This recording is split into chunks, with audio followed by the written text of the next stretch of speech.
The number you have dialed is not in service at this time.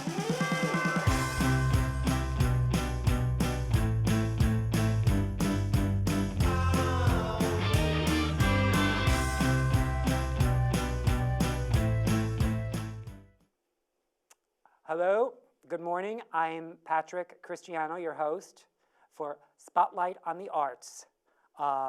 And I am the publisher of TheaterLife.com, a website for theater buffs in New York City and the Hamptons that focuses on Broadway and off-Broadway theater, as well as cultural happenings here in the Hamptons. I'm in the LTV studio with Josh Gladstone, the artistic director of Guildhall for the past 17 years.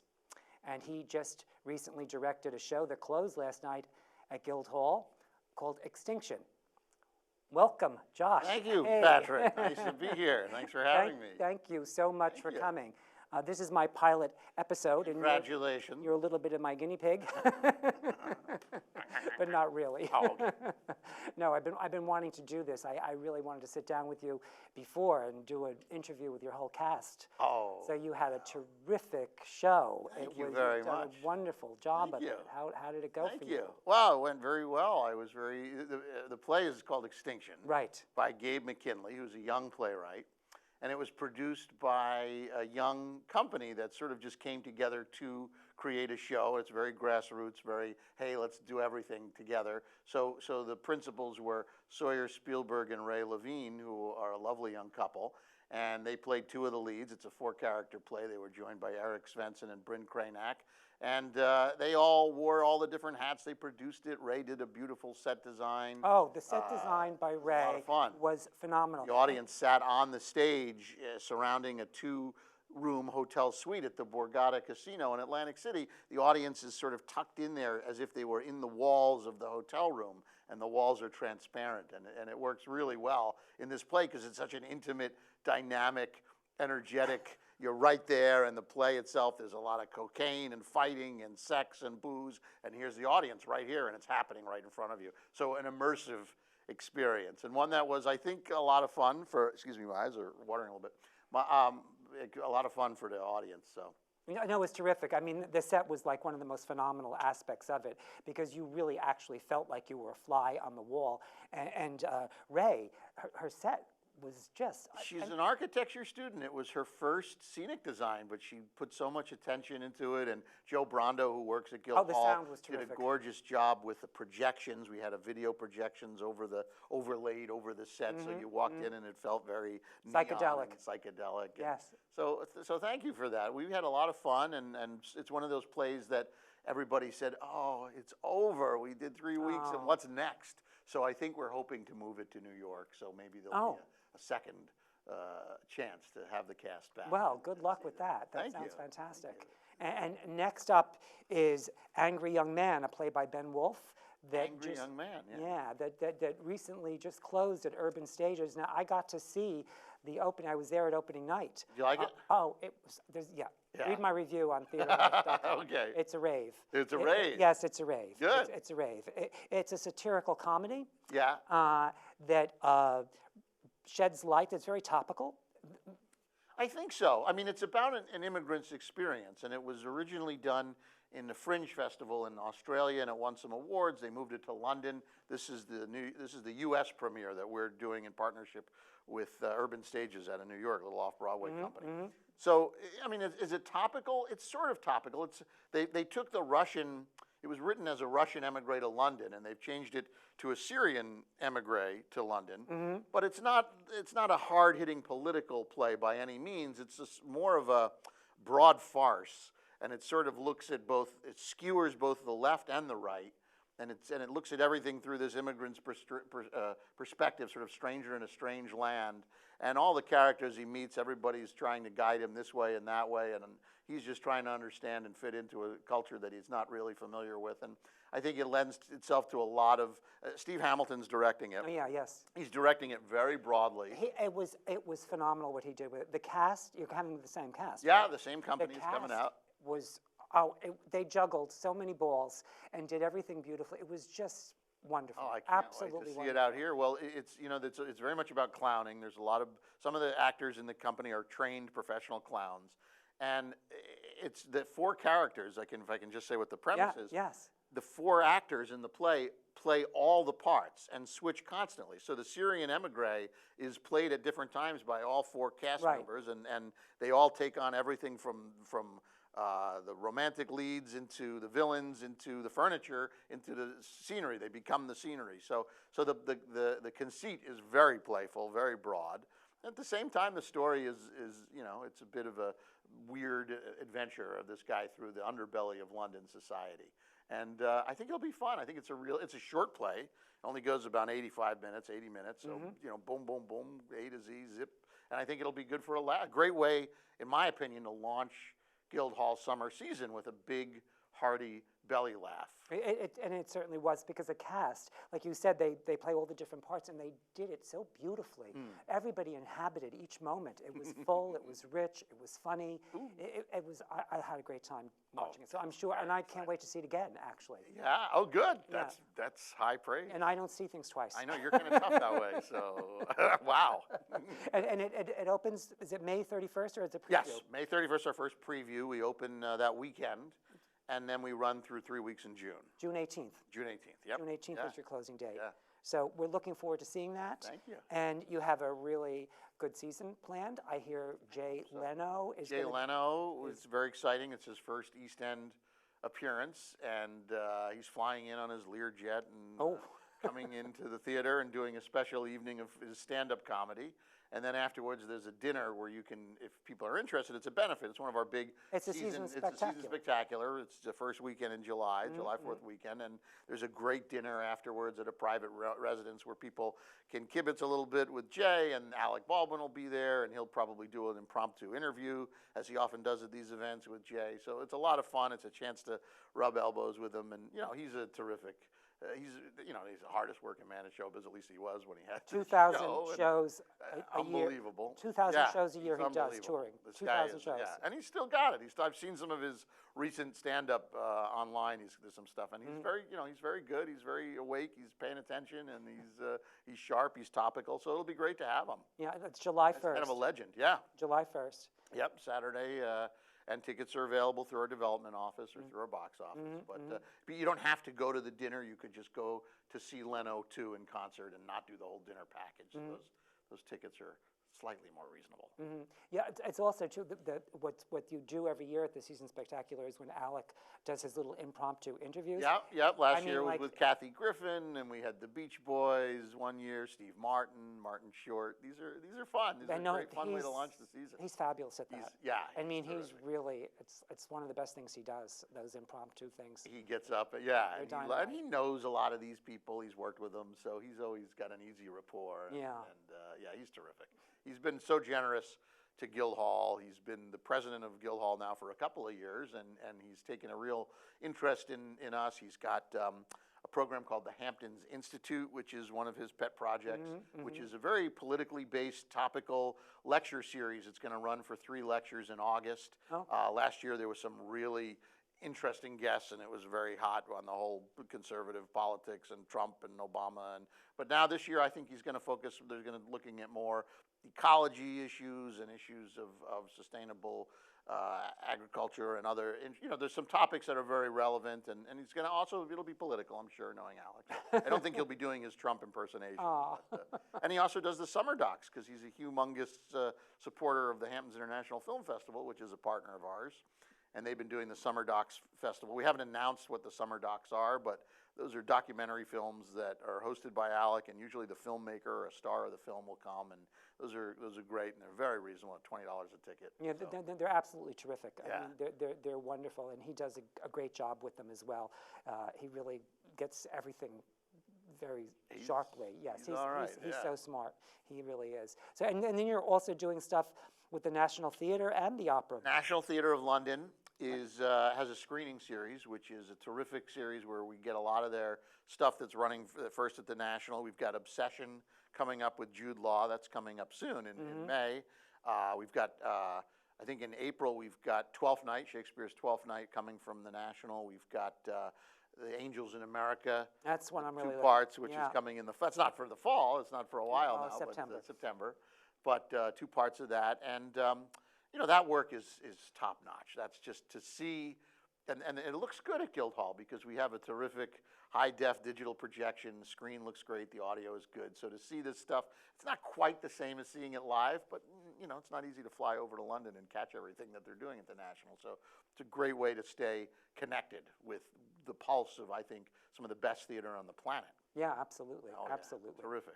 Yeah. And the Met Opera, which is another telecast that we do, which has been now in its about 6th season with us. Yeah, I where haven't we seen screen one these. yet. You haven't seen one Met Opera yet? But I'm coming Good. because I have to see Renee Fleming. Oh yes, the finale. Yeah. Yeah. There's a De Rosenkavalier, and there's about 4 of these coming up now, and then in the fall we'll launch into the whole new season of the Met. So we don't do it in the summer, but we do a lot of it in the spring and the fall. Mm-hmm. So what's the opera with Renee Fleming? Strauss? I think so. I forget the title of it. Forgive me, but if you visit our website guildhall.org, it's got everything laid out there, so you can see all the dates, all the way to get tickets. And then you're going to do a special evening about Jack Leonard Larson's World, is it? Yes, That yes. Longhouse in East Hampton. Partnership with this came from Diane Benson, who is president, I guess, of the board at Longhouse, are very involved on the trustees there, and she reached out and said, we've got a documentary that we've just done about Jack Leonard Larson and supposed to be terrific. Can we screen it at Guildhall? And we said, of course, we'd be happy to partner with you. We love Longhouse. Right, me too. And so that's going to be a free screening at the end of June. June 13th. Yep, middle of June, forgive me. And it's hard to keep all the dates. There's something like every night. But yeah, that's coming. It's a free screening. It's a chance to, and not only will you get a chance to have a peek at this first run new film documentary about this amazing place right here in our community, but it's going to have the filmmaker there. It's going to have Jack Larson, we think, may be there. There's going to be a terrific panel talking about it. So, and then there'll be a nice party afterwards in our garden, which is no Longhouse, but it's pleasant. There'll be some white wine and a chance to have a little piece of cheese and talk to the principals of the film. So it'll be fun. I'm looking forward to that too. You gonna come to that too? Yes. Come to everything. Everything I can, as long as my schedule allows. Yeah. Thank you. And then you guys have the gala, the big gala, August 11th. Yes, that's our Guildhall is a theater and a museum as well as an education program at Guildhall. So our museum is doing a big Richard Avedon retrospective. Oh wow! Yeah, very exciting. One of the great artists who had a place for so many years in Montauk and was a tremendous champion of local arts as well. He was a big champion of Hampton Shakespeare Festival, which is what I started with when I came out to the Hamptons. And Dick used to have us to the house and out to the cliff for barbecues. Oh wow, how cool! His great comment was, "It's all about the work. Remember, the only thing is the work." And I've taken that to be a motto. This guy was a prolific artist who created so much content, and so it's a real honor for us to be working with his foundation and to have this show happening in August. And the gala is celebrating the opening of the Avedon show, and there'll be a wonderful party and a silent auction and some entertainment. So that is our big fundraiser of the year, and that's really what keeps Guildhall's engine going for the whole year. That event, we put a lot into that event. That and the Jay Leno are probably 2 of our biggest summer happenings. Yeah, it's a terrific. It's going to be at the Mulford Farm again? I think it is, but I'm not. Don't quote me on that. It's early and it's not my department, so I'm not exactly sure where they're doing it this year. It's either at some fabulous mansion or maybe at Mulford again. I don't know. It may not have been announced yet where it is, or maybe it has been. I just was. And you talked about Dick. Are you going to get Mr. Cavett to do something this? Dick Cavett. Oh yes, Dick Cavett is another Montauk guy who's coming out. Yeah, Cavett has been a tremendous friend of the theater for these years, and he's always, every summer for the last few summers, he's come and done something, which has been great. And this summer, Cavett is coming to do, he's going to be one of the celebrity judges in a show called Literary Deathmatch, which is this very interesting, it's a very playful, very witty battle between writers, each of whom there's about 3 different writers who get up and present their material before the audience and before this panel of judges. And then they're sort of pitted against each other in a faux wrestling ring where they read these passages off and then they're commented on. And the celebrity judges often are comedians. Janine Garofalo, who we're reaching out to, if we're lucky, she'll join Dick Cavett, or possibly John Leguizamo. There's always a really funny group of judges. And the writers that they pick for this are top-notch young writers who are all eager to break into the scene. So I think Iris Smiles is going to be one of the writers this year, who was an artist in residence for us last year and has gotten a couple of books published within the last year. So that's fun. That's July 7th, I think, something like that, a Friday night, second week of We July. can bring out our calendar if you want. I have yes, thank you for that, Patrick, because I have this book where I write everything, because That's how you keep yourself after organized, 17 right? years, I can no longer remember anything. Oh, who So- could? Who could? But I think I know what happened yesterday, and I have a pretty good idea what's coming up. Yes, July 7th, Literary Deathmatch, Dick Cavett. There's a lot coming up. Yeah, and then you are working with Daryl Roth, Darryl. who has won 10 Tony Awards for her productions and has produced almost 90 shows on and off Broadway. Another one of our East Hampton celebrated residents, great producer, generous, funny, intelligent woman with a great mind for theater. We're honored that she is involved with us. She's on our theater committee. Oh, how cool. Which is great. So she's often helping us with suggestions. Last year, we worked with Daryl Roth Productions on 2 projects. One was The Lion, which is this great off-Broadway one-man musical, which we were able to bring out for an evening. She works with Charles Bush, who came out and did an evening of his cabaret last year. Oh, that was terrific. I That saw was that. fun. Oh, he was in his element. It was fabulous. That's his. Well, she's got a tremendous lineup of artists that she works with, and of course, one of her most successful shows recently was the piece by Nora and Delia Ephron, based on the Beckerman book, which is called Love, Loss, and What I Wore, which was a play that ran at the Vineyard, I think, in the city, or at the Daryl Roth Theater in the city. 2010, it won the Drama Desk Award for Unique Theatrical Experience. That was it. And it's a terrific show that actually, it was done out here originally as a reading before. Yes, in before 2008, when our theater was being renovated, we did it at the Bridgehampton Yes, Community I was Center. there. Were you there for that? Yes. Very sweaty evening in Bridgehampton, but it was, remember it was it well. fun. It was fun. No, it's a fun piece. It's a fun piece. That director, Karen Carpenter, who originated the piece and then ran it in New York, is coming back in July for our 2-week revival. So we're delighted to have Karen back. The cast is not set yet. But you have the dates. Give us Yes, the dates. What are it's the dates? luckily I have this calendar. It's July 11th or 12th until the 23rd. So it's only a 12-performance run, and we're out to 5 great stars. We've got one But young we're not gonna actor. tell them. We're not gonna tell can't- them. Well, we're not. The casting on this one has been tricky. As I've said to you, we've gone out to some amazing talent who have said no, thank you. They're busy. Unfortunately, That's their loss. Yes, it is their loss. It's our. Rosie O'Donnell did a reading of it at the Y in February, 92nd Street Y, and she was joined by Natasha Lyonne, and she was joined by Carol Kane, and it was a terrific evening. But Carol Kane is very interested in doing it with us, so we're hoping that she'll come back. She's terrific. And Danny DeVito and Rhea Perlman's daughter, Lucy DeVito, who did it at the 92nd Street Y, is a terrific young actress. She's got a lot of her parents' talent. She'll be with us, but we're still waiting to know who our big guns are going to be, our big stars. So that is impending. I think if there will be some breaking news. Maybe we can come back and break it on. No, that's show. great. Yes. Would you do that? But sure. Yeah, Or we'll I'd try love to have you send back. maybe we can send some of the cast to That would meet be with you. done. I want to get some of Steve's cast in here Yes. to talk Oh, to them. yeah, I'd they're love to do terrific. that. Very yeah, buoyant. Yeah. Yeah. The cast that show your next show coming up, Angry Young Man. Angry Young Man in June. Fabulous. It's Oh, a fabulous show. Yeah.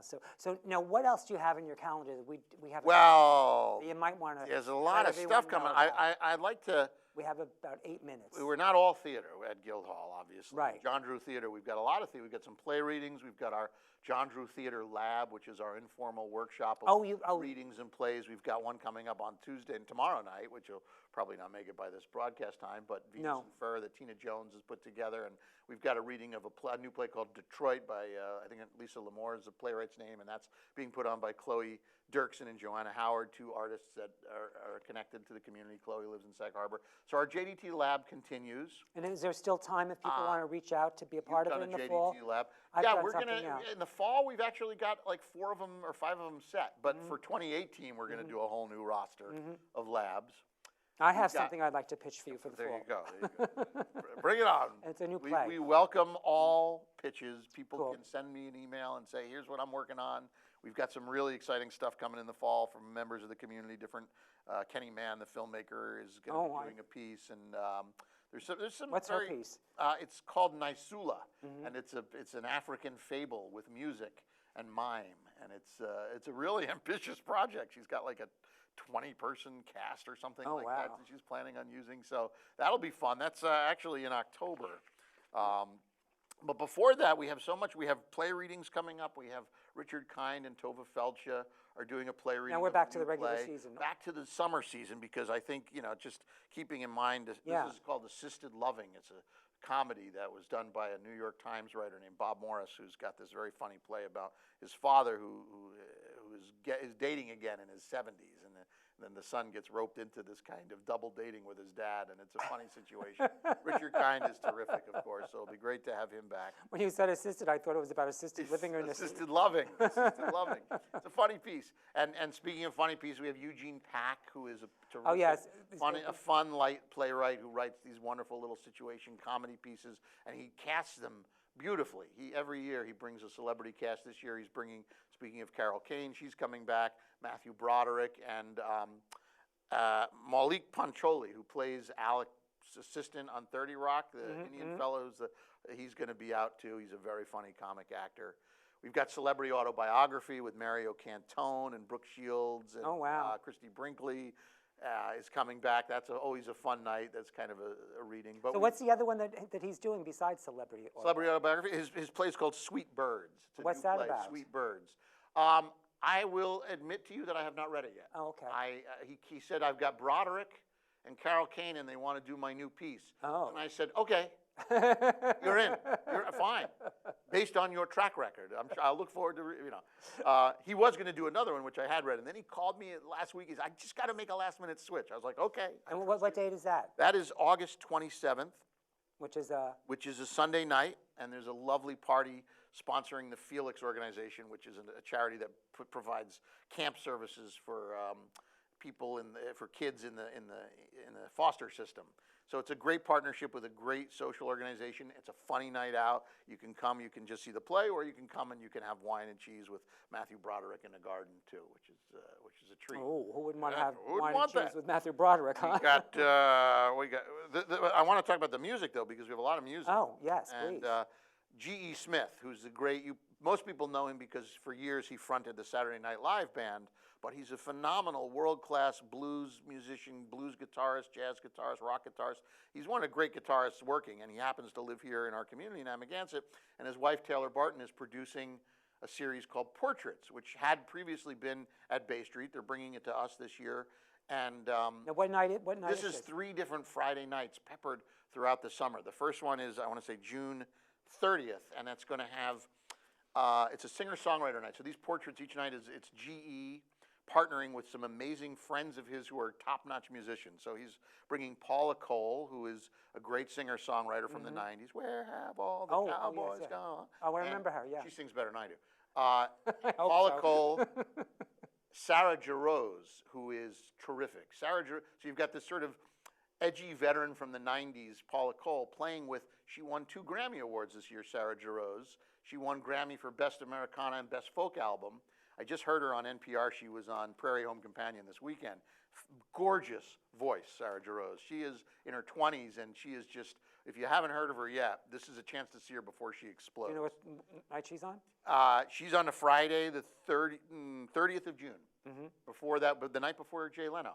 Oh, cool. So you could camp out at Guildhall. You could see Sarah Jarosz. You put a tent in the garden, have cheese, and then you could come back the next night. And we also have GE doing a thing with the Bacon brothers, Kevin Bacon, 6 Degrees of Kevin Bacon. He's going to be there with his brother. They're actually really good blues guitarists, and they're going to be doing a night. And then the final night is, for anybody who survived the 80s, Billy Squier, Lonely is the night. So that's G. Billy Squier, and this great English guitarist, session guy who plays a lot with Pink Floyd named Snowy White. Oh. He's flying in from London to play this night. So if people like rock, if they like guitar, it's going to be a great. What night is that again? These are June 30th is one. I think August 4th is the Bacon Brothers, and September 1st is Billy Squier. And then we've got Mavis Staples. But they can find all this on the Guildhall website. Yeah, I mean, you can either track me down and shake me down from my calendar here, or they can, much easier to go online, visit guildhall.org, call our box office, which is going to be open in the end of May, and get tickets, and tickets are going to be on sale pretty soon. Yeah. Mavis Staples is coming back, who's one of the iconic, great soul and blues singers, and she's going to be back for a night in August. We've got Sweet Honey and the Rock coming this summer, which has been around. That's a group, I don't know if you've heard of them or not. They've been around I since don't know the them. 70s. I don't know them. They're terrific. Grammy nominated. It's a black a cappella group. They sing all kinds of terrific gospel and jazz stuff. They're really amazing. So we've got some music. New York Philharmonic is doing a night. Musicians from the New York Philharmonic. New York City Ballet is back. They do a show every summer, and so they're back doing an evening of ballet. With one of their principal dancers. Probably running out of time. No, we're good. We're good. We have a couple of minutes, but you have a really rich season that's very diverse. It covers a lot of different avenues, and you've for 17 years you've been doing this, and you just get better at it. And I love the enthusiasm you have for what you're doing. Ethel is a group that's coming. This is a quartet that plays a lot in museums, but they also play very funky, interesting new music. This is one of the cutting-edge new music options that we've got on a Sunday night in August. But we've also got the Doo-Wop Project, which is coming back every year. They come back. This is actually the last year that the Doo-Wop Project is coming, and that may not mean anything to you, but they sell out 2 shows at the end of the summer every year. And it's these young guys who are the stars of Jersey Boys, and they come on an off night, and they do this incredible concert of all this music from the 50s and the 60s. And the people who love that, they love it. They're dancing in the aisles. And how exciting. It's the last finale of the Doo-Wop Project. Why? Well, we've had them now 5 years, 6 years in a row, and the challenging thing is we have these great programs, and they sell out, and people love them, and we bring them back, but there comes a point when you got to stop bringing them back every year, because there's so much out there that we want to bring to Guildhall. So I think 6-year run, 5-year run, that's good. It's a lot. So we are winding down. Okay. And thank you. I want to thank you so much for coming to share everything that you've got going on this season. You're very welcome. I look Thanks for forward to having me. seeing a lot of the stuff that's going on. It's always a pleasure to see you and talk to you and share stuff about the theater and hear what's going. So if you've missed anything, go to the Guildhall website where you can check out whatever is happening, or go to Theater Life and check Guildhall out. Guildhall mug. Thank you. Thank you, Josh. Thank you so much. Thank you. Cheers. You have dialed is not in service at this time.